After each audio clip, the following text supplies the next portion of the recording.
வீட்டோட மாப்பிள்ளையா வரக்கூடிய கணவருக்கு எப்படிப்பட்ட மரியாதையை நீங்க கொடுப்பீங்க? என்னோட கணவர் எங்கள் வீட்டோட பையனாக வந்தாங்க அப்படின்னா கண்டிப்பாக எப்படி அவங்க வீட்டில் இருப்பாங்களோ அதே மாதிரி எங்கள் வீட்டில் இருப்பாங்க சார். எங்கள் டேடியோ சரி எங்கள் அம்மாவோ சரி எதுவும் கேட்பாங்க, இன்டர்ஃபியர் ஆவாங்க, நீ ஏன் இது சொல்ல மாட்டாங்க அப்படின்னு சொல்ல மாட்டாங்க. பேசுறதுக்கு சௌரியமா இருக்கிறேன். என்ன ஆஃபர் கொடுப்பீங்க? என்ன ஆஃபர் கொடுப்பாங்க? நீங்க வீட்டோட மாப்பிள்ளையா வராருல, அவருக்குலாம் என்ன ஆஃபர் பண்ணுவீங்க? உங்களை நோக்கி நகரணும்னா ஒரு ஆஃபர் இருக்கணும்ல. சார் 10:30க்கு மேல வீட்டுக்கு வரலாம். அவர் வீட்ல இருந்தா கூட போதும், நாங்க சம்பாரிச்சு கொடுக்குறோம். அப்புறம் குக்கிங் கூட நாங்க கத்துக்குவோம், வீட்டு வேலையும் நாங்க ஷேர் பண்ணிக்கிறோம். சேலரி கூட வாங்கினதும் அந்த டேட் கரெக்டா வந்துச்சுன்னா கையிலே கொடுத்துறேன், நீங்க எங்க கூட மட்டும் இருந்தா போதும். வேலைக்கு போக வேண்டாம், நான் வேணா பிளே ஸ்டேஷன் வேணா வாங்கி தரேன், நீ வீட்லயே உட்காந்து விளையாடு. இது பயங்கரமான ஆஃபரா இருக்கு.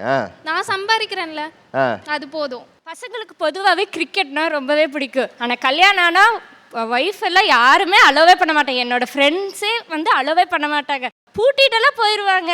பசங்க போகக்கூடாது, சாட்டர்டே சண்டே நைட் வந்து கிரிக்கெட் விளையாடுறதுக்கு.